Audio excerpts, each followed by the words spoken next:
Hello दोस्तों, आप सभी का स्वागत है स्टूडेंट क्लासेस में। आज हम आपको सिंथेसिस ऑफ सेंटेंसेस के पांचवें, छठवें, सातवें और आठवीं विधि को पढ़ाने वाले हैं, अर्थात नाउन या phrase in apposition by using noun या phrase in apposition, adverb, adverbial phrase है, एडजेक्टिव है और कंजक्शन एंड है। तो चलिए सबसे पहले देखते हैं नाउन या फ्रेज इन अपोजिशन का प्रयोग करके साधारण वाक्यों को जोड़कर एक साधारण वाक्य कैसे बनाया जाता है। ठीक है, चलिए हेडिंग करिए नाउन या फ्रेज इन अपोजिशन का प्रयोग करके। ठीक है, चलिए इसके एग्जांपल के माध्यम से हम समझते हैं इसके रूल से। आपको बता दें, नाउन तो आपको पता है, फ्रेज का मतलब वाक्यांश यानी वाक्य का कुछ अंश है। इन अपोजिशन, अपोजिशन का मतलब होता है साइड बाय साइड यानी बगल में, है ना, अगल बगल बोलते हैं ना, बगल में। तो अर्थात कहने का मतलब इसका रूल ये है कि किसी भी नाउन या फ्रेज को हम उस नाउन के बगल में रखेंगे जिसकी वह व्याख्या कर रहा होता। ठीक है, तो हम अपने शब्दों में पूछेंगे, जैसे सुरेंद्र इज अ टीचर, है ना, तो यहाँ सब्जेक्ट को छोड़ करके, किसको छोड़ करके, किसी भी वाक्य के सब्जेक्ट को छोड़ करके, इस बात को ध्यान रखना, सब्जेक्ट को छोड़ करके। ठीक है, यहाँ पे देखिए ये तो प्रोनाउन है, इससे मतलब ही नहीं क्योंकि हमें नाउन, तो यहाँ पे यही बताया गया कि नाउन या फ्रेज का मतलब क्या हुआ कि हम side by side in opposition में रखेंगे, यानी साइड बाय साइड यानी बगल में रखेंगे, लेकिन किसके बगल में रखेंगे, यानी उस नाउन के बगल में हम किसी नाउन या फ्रेज को रखते हैं जिसकी वह व्याख्या कर रहा होता है, इसलिए प्रोनाउन का कोई चर्चा नहीं होगा। ठीक है, चलिए तो इनको छोड़कर, नहीं सब्जेक्ट है, नहीं सब्जेक्ट के रूप में कोई भी नाउन दिया होगा तो उसको छोड़कर, अब यहाँ देखिए आ टीचर, है ना, यहाँ देखिए क्या दिया, आ टीचर। तो यहाँ देखिए एक अध्यापक कौन है, तो अपनी भाषा में समझ सकते हैं कौन, अपनी भाषा में आप ये समझ लीजिए हमें कौन लगा के पूछना है, क्या लगा के पूछना है, कौन, कौन लगा के पूछिए, जिसको बताएगा उसी के बगल में ले जाकर उस नाउन को या उस फ्रेज को रख देते हैं। ठीक है, जैसे हमने पूछा कि अध्यापक कौन है, तो ये बता रहा सुरेंद्र, क्या बता रहा है, सुरेंद्र, है ना। या फिर इस वाक्य से पूछते हैं is very gentle, very gentle, बहुत सज्जन कौन है, वाह का मतलब सुरेंद्र। ठीक है, तो हम किसी भी फ्रेज को या नाउन को पकड़ेंगे, उससे क्या लगा के पूछेंगे, कौन। हम प्रश्न पूछेंगे तो कौन सा प्रश्नवाचक शब्द लगा, कौन। ठीक है, अपने शब्दों में, अपने तरीके से आप समझिएगा कि हम कौन लगा के पूछे और जिसको बताए उसी के बगल में लिख देंगे। चलिए तो यहाँ पे हमने देखा कि सुरेंद्र, और इसको इसके बगल में लिख देते हैं आ टीचर।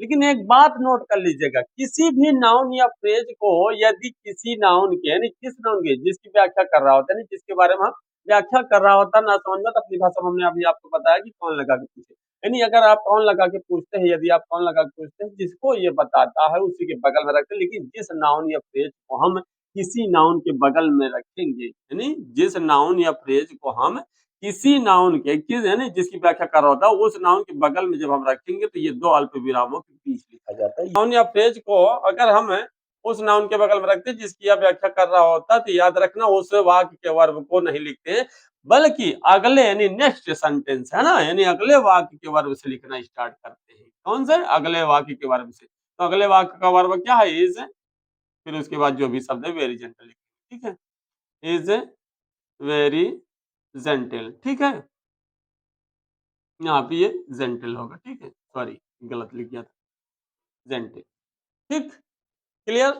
तो कितनी बातें क्लियर करना है, आप अपने शब्द में पढ़िए, हम जो बता रहे हैं हमने तो बता दिया कि भाई कोई भी नाउन या फ्रेज को उसी नाउन के बगल में रखते हैं जिसकी वह व्याख्या करा था, लेकिन आप अपने शब्दों में पूछिए क्या, कौन प्रश्नवाचक शब्द लगाकर, और ये भी याद रहे सब्जेक्ट को छोड़कर। ठीक है, तो आप क्या करेंगे, कौन प्रश्नवाचक शब्द का प्रयोग करते हुए आप किसी भी नाउन या फ्रेज से पूछे, अगर वो उत्तर दे रहा है कि हाँ ये आदमी है ना, तो आप उस नाउन या फ्रेज को उसी के बगल में लिख देंगे, लेकिन याद रहे दो अल्पविरामों के बीच में। और दूसरी बात ये भी याद रहे कि जिस वाक्य का नाउन या फ्रेज पकड़ेंगे उस वाक्य के वर्ब से नहीं लिखते, बल्कि अन्य अर्थात अगले यानी अदर सेंटेंस के वर्ब से लिखना स्टार्ट करते हैं। आइए दूसरा एग्जाम्पल समझते हैं। ठीक है, दूसरा एग्जाम्पल क्या है समझने से पहले आपको बता दें, यदि आप वीडियो को स्किप करते हैं या फिर छोड़ देते हैं बीच में ही, या फिर दौड़ा कर देखते हैं, दौड़ा दौड़ा के यदि देखते हैं, तो फिर आपको नहीं मिलेगा पूरा कंसेप्ट। इस बात को ध्यान रखना है, इसलिए आपको यदि पूरे डिटेल से या पूरा कंसेप्ट, क्लियर कंसेप्ट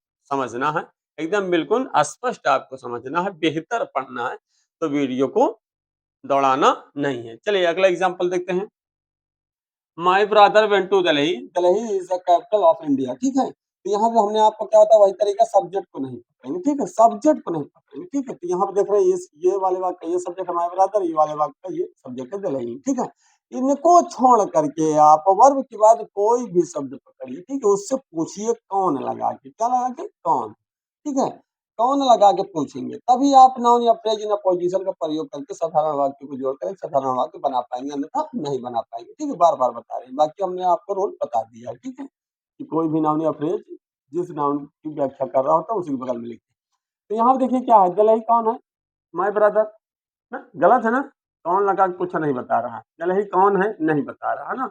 लेकिन यहाँ पे देखिए हमने कहा यहाँ पर दिए तो पूछ ले, लेकिन इससे नहीं पूछे क्योंकि ये सब्जेक्ट के रूप में है, ठीक है। कोई भी नाउन अगर सब्जेक्ट की जगह पे दिया होगा तो उससे नहीं पूछेंगे। आगे देखिए वर्ब क्या है, द कैपिटल ऑफ इंडिया यानी भारत की राजधानी, है ना, भारत की राजधानी।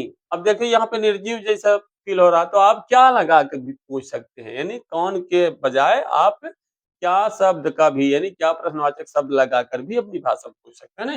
भारत की राजधानी क्या है, भारत की राजधानी क्या है, तो ये बता रहा भारत की राजधानी, है ना। या अपने मान लो नहीं आ रही हिंदी तो आप कौन ही लगा के पूछ रहे हो कि भारत राजधानी कौन है, भाई कोई शब्द वो तो है नहीं है, सजीव है, यानी मानव मात्र है, तभी कौन लगाएगा ना, निर्जीव के लिए या फिर ऐसे हम वाट का भी प्रयोग कर सकते हैं, ठीक है, कोई दिक्कत नहीं। आगे देखिए, तो आप समझ गए होंगे कि हमें कौन लगा करके या फिर क्या, अगर पूछेगा अध्यापक क्या है तो यहाँ पे देखो नहीं बन रहा था, लेकिन यहाँ पे आप क्या लगा के पूछ सकते हैं।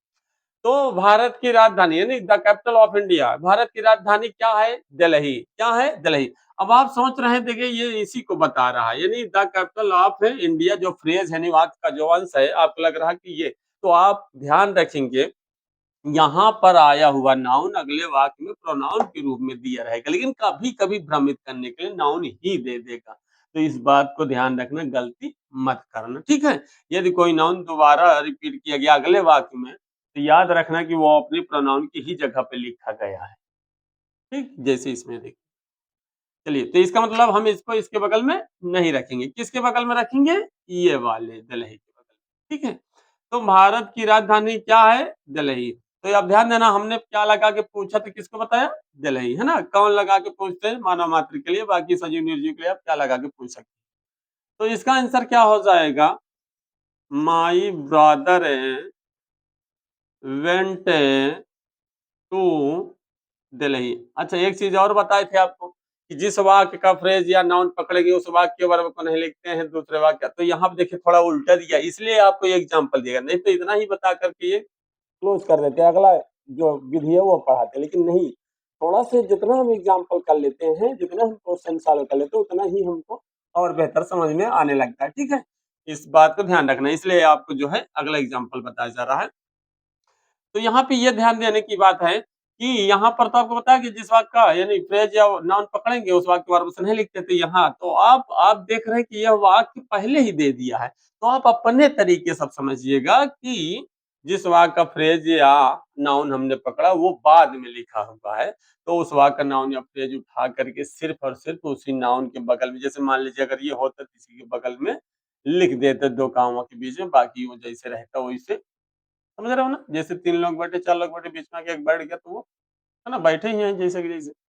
चलिए, तो यहाँ पे देखिए किसके बगल में, दिल्ली, क्योंकि भारत की राजधानी क्या है, दिल्ली है, तो इसके बगल में। तो यहाँ पे एक चीज ये ध्यान देना है कि जो नाउन या फ्रेज है तो हम कौन या क्या लगा के पूछने पर पाते हैं, जिसको बताते हैं उसी के बगल में लिखते हैं, अर्थात कहने का मतलब कोई भी नाउन या फ्रेज किसी भी नाउन की व्याख्या करता है तो उस नाउन के हम क्या कर देते हैं, बगल में लिख देते हैं, और वो भी आपको बताया गया अभी कि दो अल्प विरामों के बीच में। तो एक चीज ध्यान देना, यहाँ पे तो लगा दिया, यहाँ पे अल्प विराम लगा देंगे, जैसे हमने आपको बताया दो अल्प विरामों के बीच में रखना है तो दो अल्प विरामों के बीच में रख देंगे, रखा जाता है, ठीक है। लेकिन अगर इसके बाद कोई और भी वर्ड लिखने होते हैं तब दो अल्प विरामों के बीच में तो होता ही है, लेकिन जब इसका लास्ट हो तो याद रहे इस अल्प विराम की जगह पर क्या हो जाएगा, फुल स्टॉप। ये कंफ्यूजन दूर करने के लिए एग्जाम्पल आपको दिया गया था। चलिए अगला देखिए, तीसरा एग्जाम्पल एकदम अटपटा है, बिल्कुल टेढ़ा मेढ़ा है ना। तो अगर हमने आपको एक आसान समझाया, एक थोड़ा सा उससे टफ समझा, और एकदम बिल्कुल जो है हट के है क्वेश्चन, तो उसको भी अगर बता दे, उसको भी यदि आप पढ़ लेते तो क्या दिक्कत, कुछ दिक्कत है, ऐसा तो है नहीं है कि ज्यादा खा लिए तो कालरा हो जाएगा, है ना, कालरा तो होगा नहीं, जितने पढ़ेंगे उतना बेस्ट है ना। चलिए देखते हैं, तो यहाँ दिया here is my sister in law, है ना, यहाँ मेरी साली है। फिर अगला दिया हर नेम इज निधि, है ना, उसका नाम निधि है। तो यहाँ से हम समझते हैं कि निधि कौन है, मेरी साली, है ना। तो यहाँ से पूछते बता तो देता, लेकिन आप गौर से देखिए ये फ्रेज नहीं है ना, नाउन तो है, लेकिन ऐसा लग रहा है जैसे कि कोई नाम है, ऐसा लग रहा है जैसे कि कोई नाम है। तो हम इससे पूछते हैं, है ना, कोई दिक्कत नहीं। जैसे इसमें देखिए टीचर कौन है, सुरेंद्र, यहाँ पे वेरी जेंटल कौन, सुरेंद्र, दोनों चीजें बता रहा था, दोनों को ले जाकर हम रख सकते थे यहाँ पे। तो इसी तरह यहाँ पे देखिए, इससे पूछिए माई सिस्टर इन लॉ, मेरी साली कौन है, निधि, किसको बता रहा, निधि, है ना। तो यहाँ पे देखिए हम इसको उठा करके अगर वहां रखते हैं, समझिएगा थोड़ा से, तो नियमानुसार क्या है, नियमानुसार यही है कि अगर जिस वाक्य का फ्रेज हम या नाउन पकड़ेंगे तो उस वाक्य वर्ब से नहीं लिखते हैं, अगले वाक्य वर्ब से स्टार्ट करते हैं। इसका मतलब यहाँ रख के थोड़ा से करिए, हर नेम, उसका नाम निधि, मेरी साली निधि है, उसका नाम मेरी साली निधि है, गलत ना? इसलिए कहा कि ये क्वेश्चन बिल्कुल एकदम अटपटा है, एकदम टेढ़ा है ना। तो ये आसानी से बनने वाला नहीं है, फिर भी आपको बताते हैं। मान लीजिए कि आपने इसी से पूछा, ठीक है, थोड़ा ट्रांसफर करते हैं, ठीक है, ऐसे इसको यहाँ रखते हैं और इसको यहाँ रखते हैं। अब समझना कि निधि यहाँ आ गया, माई सिस्टर इन लॉ यहाँ, है ना, यहाँ निधि है ना। अब थोड़ा देखिए हर नेम का होगा, मेरी सिस्टर, मेरी साली, नहीं गड़बड़ है तब भी हिंदी। तो आप समझिएगा कि ये जो है ये निधि को लाए हैं हम यहीं पे, है ना। तो लाए तो क्या हो जाएगा, यहाँ निधि मेरी साली, यहाँ मेरी साली निधि है, यहाँ मेरी साली निधि है ना। ऐसा लग रहा है कि जैसे बन पा रहा है ना। तो आपको बता दे कि ले जाओगे भले ही आप यहाँ पे, लेकिन पूरा लिखा जाएगा यही, ये समझती है कि ये आया, ठीक है, लेकिन जा ये रहा है, ठीक। तो यहाँ क्या हो जाएगा, हेयर इज ए निधि, ठीक है, यहाँ क्या लिखेंगे, निधि। हिंदी भले ही स्पष्ट नहीं बन पा रहे, लेकिन फिर भी आप ये मान के चलिए कि इसको यहाँ रखा गया और इसको यहाँ रखा गया। अब उस तरीके से हमने क्या किया, निधि के बगल में इसे फ्रेज को लाकर लिख दिया। तो ये हो गया माई सिस्टर इन लॉ, और लास्ट में क्या करेंगे, अल्प विराम की जगह पे फुल स्टॉप का प्रयोग कर देंगे। तो क्या बन गया, here is Nidhi my sister in law, ठीक है। तो ये दोनों से बिल्कुल हट के ये क्वेश्चन था, इसलिए आपको एग्जाम्पल के रूप में ये बताया गया। आप एक्सरसाइज जब करेंगे तो इसमें सबसे पहले यही क्वेश्चन आपको मिलेगा, ठीक है। चलिए क्लियर। चलिए देखते हैं अगली विधि, यानी छठवीं विधि क्या है, एडवर्ब या एडवर्बियल फ्रेज का प्रयोग करके। अब इसके अंतर्गत जो भी एग्जाम्पल दिए उसके माध्यम से हम समझेंगे कि इसका रूल क्या होते हैं, है ना, इसके नियम नियम क्या होते हैं, है ना, इसके रूल क्या होते हैं, और ये किस तरीके से साधारण वाक्यों को जोड़ने में सहायक होता है, ठीक है। चलिए सबसे पहले हम समझते हैं ये हेडिंग का मतलब, एडवर्ब और एडवर्बियल। तो आपको थोड़ा सा शॉर्ट में बताते हैं, ठीक है, और ये एक नोट के रूप में ध्यान देना, ठीक है। साधारणतया एडजेक्टिव में, किसमें, एडजेक्टिव में एल वाई जोड़ने से एडवर्ब का निर्माण होता है, यानी सामान्यतः, यानी साधारणतया एडजेक्टिव में एल वाई जोड़ने से एडवर्ब बनता है। तो क्लियर, एडवर्ब कैसे बनता है, एडजेक्टिव में एल वाई जोड़ने से एडवर्ब बनता है। एडवर्बियल फ्रेज किसको कहते हैं, यानी वाक्य का कुछ अंश, यानी जो फ्रेज होता, ठीक है, कोई भी फ्रेज हो, ठीक है, वाक्य का कुछ अंश यानी कोई भी शब्दों का समूह होगा, फ्रेज होगा, उससे पहले हम इसका प्रयोग कर देंगे प्रीपोजिशन, प्रीपोजिशन का प्रयोग कर देते हैं, है ना। तो यदि किसी भी फ्रेज से पहले कोई भी उचित, ये भी ध्यान देना कि प्रीपोजिशन अपने से नहीं, वो वाक्य के भावानुसार ही आपको उचित प्रीपोजिशन का प्रयोग करना पड़ता है, ठीक है। तो यहाँ पर कोई भी फ्रेज हो, उस फ्रेज से पहले प्रीपोजिशन का प्रयोग कर देते हैं तो वो एडवर्बियल क्या बनता है, एडवर्बियल फ्रेज बन जाता है, ठीक है, अर्थात वह एडवर्बियल फ्रेज कहलाता है, ठीक है। ये दो चीजें ध्यान देना, किसी भी एडजेक्टिव के बाद एलवाई जोड़ने पर वो एडवर्ब का निर्माण करता है, और किसी भी वाक्य के समूह अर्थात फ्रेज यानी वाक्य के अंश, ठीक है, वो भावानुसार आपको प्रीपोजिशन जोड़ना पड़ता है। याद रहेगी, अगर फ्रेज से पहले प्रीपोजिशन जोड़ते तो वह एडवर्बियल फ्रेज का निर्माण करता है, ठीक है। दो बातें क्लियर, आइए समझते हैं। अब हमको इनका प्रयोग करना कहाँ पे है, एडवर्ब और एडवर्बियल फ्रेज कौन से वाक्य में, तो आपको बता दें कि कौन से वाक्य में करना है, वह वाक्य जो विशेषता प्रकट करता है, वह वाक्य जो विशेषता प्रकट करता है उसी वाक्य को हम एडवर्ब या एडवर्बियल फ्रेज बनाते हुए साधारण वाक्यों को जोड़कर एक साधारण वाक्य अर्थात सिंपल सेंटेंस बनाते हैं। चलिए थोड़ा सा पढ़ते हैं। आपको हमने एक बार नहीं कई बार कहा कि आपको हिंदी थोड़ा बहुत तो आनी ही चाहिए। The tree was cut down, पेड़ काटा गया, पेड़ काटा गया। The cutting down was slow, है ना, कटाई क्या थी, स्लो माने धीमी थी, कटाई क्या थी, धीमी। तो यहाँ पे देखिए कौन विशेषता प्रकट कर रहा है, यानी काटा क्या, लेकिन किस तरह से काटा गया, धीरे धीरे। तो देखिए स्लो शब्द है, अर्थात अपनी भाषा में ये समझिएगा कि आप दो या तीन जो भी वाक्य दिए हो, है ना, दो दिए हो तीन, उसमें एडजेक्टिव ढूंढने का, जिसको बिल्कुल नहीं आता, कुछ भी नहीं आता, वो क्या करेगा, एडजेक्टिव ढूंढेगा कि किस वाक्य में एडजेक्टिव है। बस एडजेक्टिव अगर पहचानना शुरू कर दोगे तो ये मान लीजिए कि 50% आपका क्वेश्चन सॉल्व हो गया। क्यों? क्योंकि एडजेक्टिव यदि आप पहचान ले तो उसमें एलवाई ही लगा करके एडवर्ब बनाना है ना। जबकि रूल तो यही कहता है कि जो वाक्य विशेषता प्रकट करे उसी वाक्य को हम एडवर्ब या एडवर्बियल फ्रेज बनाते हैं। चलिए तो हमने देखा कि पेड़ काटा गया, इसमें हमें कोई एडजेक्टिव नहीं नजर आ रहा, सिर्फ काम हो रहा बताया जा रहा है कि हाँ काटा गया। और कटाई क्या थी, धीरे धीरे, यानी कहने को क्या थी, स्लो माने धीमी थी, क्या थी, धीमी थी। तो इसको हम धीमी को धीरे धीरे कैसे बनाएंगे, है ना। चलिए तो यहाँ ध्यान देना, स्लो क्या है आपका, ये एडजेक्टिव है, क्या है ये, एडजेक्टिव है। तो हम जब इसका आंसर देंगे तो करना कुछ नहीं है, जिस वाक्य में आपको एडजेक्टिव मिल जाए सिर्फ उस वाक्य के एडजेक्टिव को निकाल, यानी उस वाक्य का क्या निकाल लोगे, एडजेक्टिव निकाल लोगी, बस बाकी सब छोड़ देना, ठीक है। बाकी कुछ पकड़ना नहीं है, ठीक है, सब कुछ छोड़ देना है। कहीं कहीं कुछ क्वेश्चनों में ऐसे कुछ इंपॉर्टेंट होते हैं शब्द जिनको हमें लिखना ही पड़ता है। जैसे हमने आपको एक जगह आपको बताया था जेरंड या नाउन, है ना, के पहले प्रीपोजिशन का प्रयोग करके, उसमें हमने आपको एक एग्जांपल दिया था, 3 वाक्य का था, उसमें करना पड़ा। तो कभी-कभी इस तरह का मिल जाता है, वो एक अलग बात है। तो यहाँ देखिए स्लो है, तो स्लो एडजेक्टिव है, तो इसमें क्या कर देंगे, स्लो में एल-वाई जोड़ देंगे। क्या जोड़ देंगे, एडजेक्टिव क्या जोड़ देंगे, एल-वाई।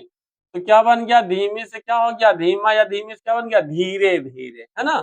इसका मतलब पेड़ धीरे-धीरे काटा गया। तो देखो ये क्या बन गया, एडजेक्टिव में हमने एल-वाई जोड़ा तो एडवर्ब बन गया, ठीक है। चलिए अगला एग्जाम्पल समझते हैं।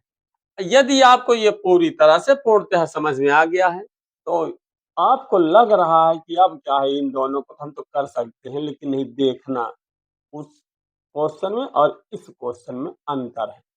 चलिए द वाज एट फॉल्ट, है ना, वह गलत था। हिंदी पूरी तरह से नहीं आती तो थोड़ा बहुत समझ लीजिए, ठीक है, यानी निर्दोष था। There is no doubt in it, इसमें कोई संदेह नहीं है। तो यहाँ पर हम देख रहे हैं कि हमको यहाँ भी ऐसा कोई एडजेक्टिव नहीं मिल रहा कि जो जैसे वो गलत है, क्या है, किस तरह से गलत नहीं है, लेकिन इसमें कोई संदेह नहीं है। अब यहाँ पे आप गौर से देखिए, यहाँ पर हम लिख तो लेते हैं इतना, नहीं समझ में आ रहा कि हाँ ये विशेषण प्रकट करता है, तो जो वाक्य विशेषण है प्रकट करता है उसको उसी तरह लिख लेते हैं। लेकिन यहाँ ध्यान देना कि there is no doubt in it, इसमें कोई संदेह नहीं है, जिससे अक्सर आप बोलते हैं आई हैव नो प्रॉब्लम, मुझको कोई समस्या नहीं। तो वो क्या है, नाउन है, वो क्या है, नाउन है। तो इसी तरह यहाँ भी ये क्या है, नाउन है। डाउट क्या है, नाउन है। अब समस्या है कि नाउन एडजेक्टिव नहीं है, और जबकि रूल यह कहता है एडवर्ब या एडवर्बियल फ्रेज का प्रयोग करके, है ना, जब बनाने की बात आती है तो रूल यही कहता है कि एडजेक्टिव चाहिए, जब तक एडजेक्टिव नहीं मिलेगा तब तक हम एलवाई लगा नहीं पाएंगे, और जब एलवाई नहीं लगेगी तब तक एडवर्ब बनेगा नहीं। या फिर मान लीजिए एडजेक्टिव नहीं मिलता तो वाक्य का कुछ फ्रेज मिल जाए, उससे पहले प्रीपोजिशन, इसमें कोई ऐसा फ्रेज भी नहीं मिल रहा। तो आपको बता दें कि जो डाउट शब्द, जो डाउट है ना, जो डाउट है वो क्या है, नाउन है। क्या है, नाउन की तरह है। किसकी तरह है, बिल्कुल नाउन की तरह। इसको हम एडजेक्टिव बनाने के लिए क्या करते हैं, ईडी जोड़ते हैं। क्या जोड़ते हैं, ईडी। तो क्या बन गया, डाउटेड, है तो नाउन की ही तरह, लेकिन बन ऐसा लग रहा है कि जैसे बन रहा है पास्ट पार्टिसिपल, मैंने वर्ब का थर्ड फॉर्म की तरह दिख रहा है ना, बिल्कुल ऐसे। तो बिल्कुल कंफ्यूजन वाला शब्द है भाई, डाउट माने संदेह, तो संदेह शब्द ही है वो शंका वाला शब्द है, इसलिए इसमें शंका है ही है ना। तो पर कोई बात नहीं, फिर भी याद रखना। तो हमने क्या बनाया इसको, है ना, डाउटेड है। लेकिन ये किस में है, निगेटिव में। किस में है, निगेटिव में। यहाँ देखिए दोनों अफर्मेटिव में थे, यहाँ पे देखिए निगेटिव। तो निगेटिव में होता है तो कोई भी नाउन अगर दिया, सॉरी, कोई भी नाउन अगर दिया उसका हम एडजेक्टिव बनाते हैं। तो आपको हम बता दें कि अगर कोई एडजेक्टिव दिया हो और यहाँ पे ये निगेटिव में दिया हो तो उसको हम क्या करेंगे, है ना। पहली बात तो एडजेक्टिव दिया नहीं रहेगा, नाउन ही दिया रहेगा। आप एक बात क्लियर कर लीजिए, ठीक है, इस बात क्लियर कर लीजिए, उसको हमें एडजेक्टिव बनाना ही बनाना। तो यहाँ पर एडजेक्टिव जब बन गया, जैसे हमने देखा कि डाउट में हम यदि जोड़ दिए तो एडजेक्टिव बन गया, लेकिन निगेटिव है तो यहाँ पर हम इसके पहले क्या जोड़ देंगे, अन। क्या जोड़ देंगे, अन। तो क्या बन गया, अनडाउटेड, ठीक है। जैसे मान लीजिए केयरफुल होता तो हम केयर, अब अनकेयर न करते, क्या करते, केयरलेस। क्या करते, केयरलेस, है ना। तो कुछ इसी तरीके के शब्द हैं जो कि आपको पढ़ना पड़ेगा कि हाँ क्या। तो इसके लिए हमें थोड़ा से अलग से पढ़ना है। तो अलग से पढ़ना है तो हम बेसिक आप चलाते हैं, आप उसमें भी पढ़ सकते हैं। बेसिक जिस चैनल को हम चलाते हैं उसका नाम है इंग्लिश विद सुरेन, ठीक है। उसमें आप जाकर के @इंग्लिश विद सुरेन करके सर्च करिएगा, उसमें बेसिक चीजें आपको मिलेंगी, ठीक है। चलिए आगे देखिए। तो यहाँ पर हमने एडजेक्टिव बनाया डाउटेड, इसके बाद ये निगेटिव था इसलिए हमने अन लगा दिया। इसका मतलब क्या हो गया, अनडाउटेड। ये हमारा पूर्णतः इस वाक्य के अनुसार एडजेक्टिव बना, लेकिन क्या जोड़ना है, एलवाई। जब तक एलवाई नहीं जोड़ोगे तब तक ये एडवर्ब नहीं बनेगा। अनडाउटेडली, अनडाउटेडली, ठीक है, क्लियर। चलिए अगला एग्जांपल समझते हैं। द सन सेट, सूर्यास्त हुआ, the boys had not completed the work, है ना। बच्चे काम समाप्त नहीं कर पाए थे, है ना, यानी नहीं कर चुके थे। तो यहाँ पे आप देख लीजिए कि यहाँ कोई ऐसा हमें एडजेक्टिव नहीं मिल रहा है जिसमें लवाई लगा के जोड़ दे। पूरे वाक्य में द सनसेट देख रहे हैं आप, नाउन वर्ब, यहाँ नाउन हेल्पिंग वर्ब, है ना। यहाँ पर आप देख रहे हैं मुख्य क्रिया, यहाँ पर फिर क्या है, ऑब्जेक्ट। पूरा एक एक शब्द चेक कर लीजिए, हमें एडजेक्टिव नहीं मिला। इसका मतलब इसमें एडवर्ब का प्रयोग नहीं हो रहा, लेकिन फिर भी हमें चेक करना है ना। तो बच्चे काम पूरा नहीं कर पाए थे, किस वजह से, सूर्यास्त होने की वजह। किसकी वजह से, सूर्यास्त होने की वजह से। इसका मतलब सूर्यास्त होने से अर्थात सूर्यास्त होने के द्वारा, है ना। अपने शब्द में समझते हैं, सूर्यास्त होने के द्वारा, क्योंकि द्वारा बोलेंगे नहीं, यहाँ से ही बोलेंगे, लेकिन थोड़ा से आपको समझाने के लिए और आप अपने आप में समझने के लिए ये बोलेंगे कि सूर्यास्त होने के द्वारा। जैसे अक्सर अपनी भाषा में बोलते हैं कहीं नहीं कर पाए, ओके वजह से। ये काम क्यों नहीं पूरा हुआ है, उपद्र कर रहा हो की वजह से, है ना। तो वो क्या बना रहा है, एडवर्बियल फ्रेज, ठीक है। तो कारण प्रकट कर रहा है, किस कारण से। तो आप अपने शब्द में समझ सकते हैं कि कोई वाक्य आप कारण, है ना। जबकि हम पढ़ चुके हैं कि ये एडवर्ब और एडवर्बियल फ्रेज क्या बताता है कि जो वाक्य विशेष सब प्रकट कर। तो यहाँ पे अपने शब्द में समझ सकते हैं कि किस वजह से काम नहीं हुआ, किस वजह से ये काम नहीं हो पाया, है ना, किसकी वजह से ऐसे हो गया, है ना। जैसे किसी को लग गया, इसे चला आया पिपीही बजाते हुए, पूछा क्या हुआ, तो उसकी वजह से, है ना, उसने मारा इस वजह से। तो वहां पर देखो किसी ने किसी के द्वारा, तो वो विशेषता बता रहा है उसकी कि उसने ये काम किया। तो यहाँ पे देखिए द सनसेट, है ना, ये विशेषता प्रकट करा, लेकिन मैं बार बार कर रहा हूँ अपने शब्द में समझ सकते हो किसकी वजह से। आप अपने शब्द में क्या समझे कि किस कारण से काम नहीं कर पाए, है ना। तब तब मान लेना एडवर्ब नहीं होगा बल्कि एडवर्बियल फ्रेज की जरूरत है। तो कारण ये प्रदर्शित करता है, इसलिए इसको नहीं लिखेंगे, पहले इसको लिखेंगे, ठीक है। तो हो गया the boys had not completed the work, ठीक है। अब हमने बार बार कहा कि हाँ आप देखिए द्वारा अपने समझने के लिए, जबकि यहाँ पे क्या होगा, से, है ना, सूर्यास्त होने की वजह से अर्थात सूर्यास्त होने से, है ना। तो यहाँ पे एक चीज बता दें, आपको उचित प्रीपोजिशन ही पकड़ना है। तो मैं आपको बता दूं यहाँ पे, इसलिए मैं बार बार बोल रहा हूँ द्वारा द्वारा, तो आप समझ गए होंगे कि बाई लगेगा, है ना, इसलिए मैं बार बार बोल रहा हूँ कि सूर्यास्त होने के द्वारा, क्योंकि ऐसा नहीं है ना। तो यहाँ पे आपको सिर्फ समझाने के लिए बोला जा रहा है, ठीक है।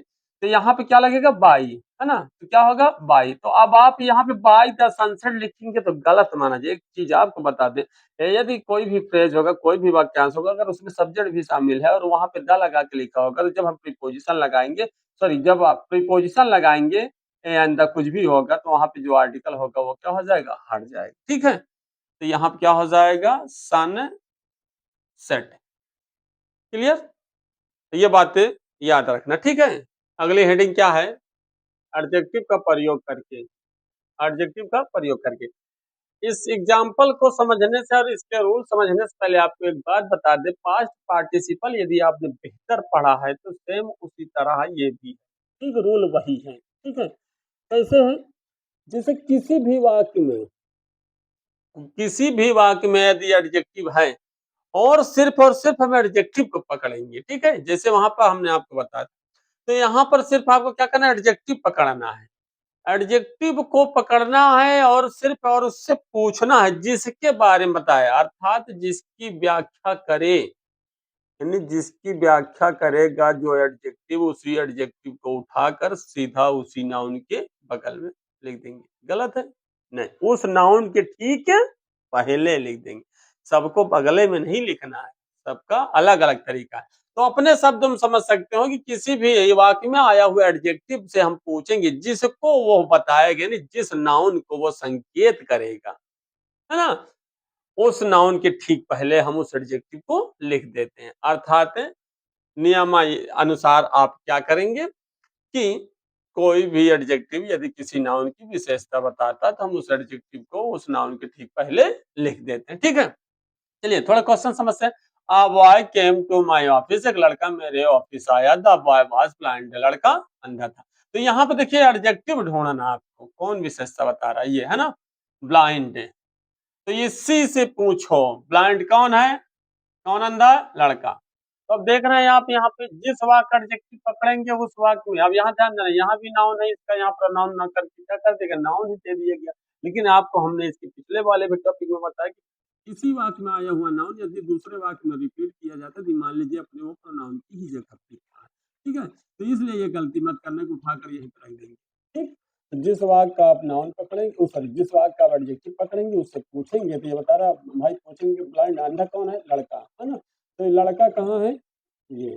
ठीक है, तो याद रखना ये अपने प्रोनाउन की जगह पे लिखा गया, किसकी जगह पे, अपने प्रोनाउन की जगह पे लिखा गया, इसलिए इस नाउन के पहले नहीं रखेंगे, ये गलती मत करना, इस बात को ध्यान रखना। ठीक है, तो यहाँ देखिए क्या बताया गया, कोई भी एडजेक्टिव होगा यदि वो जिस नाउन के व्याख्या कर रहा होता है, जिस नाउन के बारे में वो वृत्तांत बता रहा होता है, जिसके बारे में बता रहा होता है, ठीक उसी नाउन के पहले हम उस एडजेक्टिव को लिख देते हैं, इसका ये तरीका। तो यहाँ क्या हो जाएगा, ब्लाइंड किसके पहले, बॉय के पहले। ठीक है, ब्लाइंड बॉय, कुछ करना नहीं है, सिर्फ एडजेक्टिव ढूंढना सीख लो बस, है ना।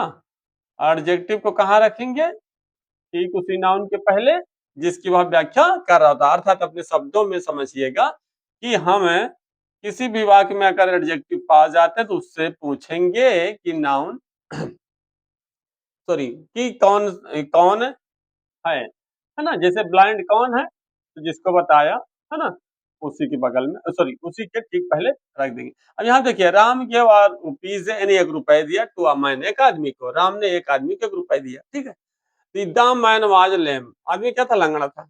तो यहाँ देखिए मैन है, यहाँ भी मैन है, तो ये अपने प्रोनाउन की जगह पे लिखा गया। ठीक है, इसलिए याद रखना, लेम लंगड़ा कौन है, आदमी, तो इसका मतलब ये नहीं कि इसके ठीक पहले रख देंगे। ठीक, रूल यही कहता है कि कोई भी एडजेक्टिव में किसी नाउन की विशेषता बता रही, जिस नाउन की विशेषता बताता है, यदि कोई एडजेक्टिव किसी नाउन की विशेषता बताता है तो हम उसे एडजेक्टिव को उसी नाउन के, है ना, ठीक पहले लिख देते हैं।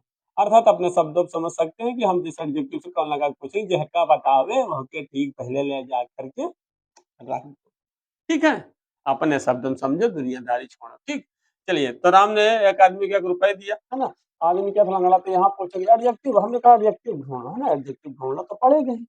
लंगड़ा कौन है, आदमी, है ना, तो आदमी यहाँ यहाँ नहीं लिखना, आदमी कहाँ है, यहाँ। ठीक है, याद रखना क्योंकि अपने प्रोनाउन की जगह लिखा गया। तो इसका आंसर क्या हो जाएगा, राम, जहां पर नाउन होगा उसी के ठीक पहले एडजेक्टिव ले जाकर के आपको रख देना है। ठीक है, और किस नाउन की बात की जा रही है ना, जिसके बारे में वह एडजेक्टिव यानी विशेषता जिस नाउन के बारे में बताई जाएगी, उसी नाउन के ठीक पहले उस एडजेक्टिव वाले शब्द को हम लिख देते हैं। ठीक है, सिंपल सा तरीका, यदि पास्ट पार्टिसिपल आपने पढ़ा तो सेम उसी पर आधारित है। ठीक है, क्यों? वहां पे थोड़ा सा क्या था, वर्ब का थर्ड फॉर्म था, यहाँ एडजेक्टिव, फर्क इतना है बस। ठीक है, एडजेक्टिव का कार्य वर्ब का थर्ड फॉर्म भी करता था, उसको हम उसी के ठीक पहले लिखते थे। एक बार जा करके पिछले वीडियो में आप देख सकते हैं। ठीक है, चलिए अगली विधि यानी आठवीं विधि क्या है, कंजक्शन एंड का प्रयोग करके। तो कंजक्शन एंड का प्रयोग करके एकदम सिंपल सा है। ठीक है, एकदम सिंपल तरीका। यहाँ दिया है कि I want to buy a pen, मैं एक पेन खरीदना चाहता हूँ। I want to buy a pencil also, मैं एक पेंसिल भी खरीदना चाहता हूँ। तो मैं कितने काम करना चाहता हूँ, एक से अधिक, है ना। यानी आप ये बात आप हमेशा नोट करके रखिएगा कि कोई एक व्यक्ति दो या दो से अधिक काम करता है तो हम एंड, कंजक्शन एंड का प्रयोग करते हैं। ठीक है, यानी जिसको बोला जाता है वृद्धि, यानी वृद्धि यानी जोड़ बताने वाले, है ना। तो यहाँ पे हमें ये देखना है कि पूरे वाक्य के बीच में और का भाव निकल रहा है कि किसी विशेष नाउन या प्रोनाउन के बीच में भाव निकल रहा है। तो देखिए मैं एक पेंसिल खरीदना चाहता हूँ, मैं एक पेन खरीदना चाहता हूँ और मैं एक पेंसिल भी खरीदना चाहता हूँ। तो इसकी पहचान होती है आल्सो, इसकी पहचान क्या होती है, आल्सो। ठीक है, पहली पहचान आल्सो, ना पहचान पाओ तो आप अपने तरीके से समझ लीजिए कि यदि एक आदमी दो या दो से अधिक काम करता है, या दो एक आदमी दो या दो से अधिक, है ना, क्रिया करता है, तो वहां पर उन क्रियाओं या उन नाउन के, है ना, के बीच में हम एंड का प्रयोग करते हैं। चलिए आगे देखिए, तो I want to buy a pen, तो मैंने एक पेन खरीदा और क्या खरीदा, एक पेंसिल। ठीक है, आलसो नहीं लिखेंगे, इस बात को याद रखना ना, बाकी के और हम लिखेंगे वर्ड को। क्यों? सब्जेक्ट वही है, वर्ब वही है। ठीक है, और यहाँ पे इंफिनिटिव भी वही है। ठीक, 2/2। ठीक, चलिए तो यहाँ पे देखिए क्या दूसरा example, Ramu went to Agra, Ramu Agra गया, Radha also went with Ramu, है ना। तो राधा रामू के साथ, यानी राधा भी। तो आपको यह ध्यान देना है, अगर कुछ ना समझ में आए कोई रूल, तो ये आप याद रखना कि किसी भी शब्द के बाद अगर आल्सो लगा हो तो ये मान लेना वह शब्द क्या है, एंड से जुड़ने वाला है। किससे जुड़ने वाला है, एंड से जुड़ने वाला है। ठीक है, तो यहाँ देखिए रामू वेंट टू आगरा, और है ना, तो यहाँ पे रामू और राधा, रामू भी आगरा गए और राधा भी आगरा गई, है ना। तो इसका मतलब कौन कौन आगरा गया, रामू और राधा। या फिर कोई वस्तु होकर क्या पूछेंगे, क्या क्या खरीदना चाहते हो, पेन और पेंसिल। तो कौन या क्या लगाकर यहाँ भी आप अपने तरीके से समझ सकते हैं। ठीक है, चलिए तो यहाँ हो जाएगा रामू एंड राधा। अगर दो से अधिक होता तो क्या करते, दो से अधिक होता तो क्या करते, लास्ट वाले वर्ड से ही पहले एंड लगाते, और जो पहला आप देख रहे हैं एंड का भाव होता है वहां पे कॉमा का प्रयोग कर दिया जाता है। ठीक है, इस बात को भी याद रखना अगर कोई ऐसा एक्सरसाइज आता है तो। ठीक है, ये ना हो कि हमको नहीं बताया गया। Radha went to Agra. यदि किसी को कंफ्यूजन है कि इसको क्यों सबको छोड़ दिया, तो आपको बता दे कि कौन कौन गया, ये भी आगरा गया, वो भी राधा भी आगरा गया, कौन गया, ये और ये आगरा गए। ठीक है, तो हम जिस वाक्य से, है ना, हम जिस वाक्य से नाउन या फ्रेज को पकड़ेंगे, ठीक है, और वो एंड के अर्थ में होगा, यानी जोड़ बताने वाले के भाव में होगा, तो उसको हम क्या करेंगे, सिर्फ उस वाक्य से उठा लाएंगे बस, बाकी का और झंझट नहीं पालना। क्यों? क्योंकि वेंट वही है, उसके साथ गया मतलब वो साथ ही आ गया, एंड का भाग है। ठीक है, फालतू ज्यादा सोचने की जरूरत नहीं है। ठीक है, तो आपने ये समझा, क्लियर? यदि कोई डाउट है तो आप कमेंट करके भी पूछ सकते हैं। ठीक है, और यदि आपको हमारी पढ़ाई, हमारा वीडियो, हमारा पढ़ाने का तरीका यदि अच्छा लगा हो तो आप हमें लाइक, सब्सक्राइब और कमेंट करना मत भूलना। Thank you.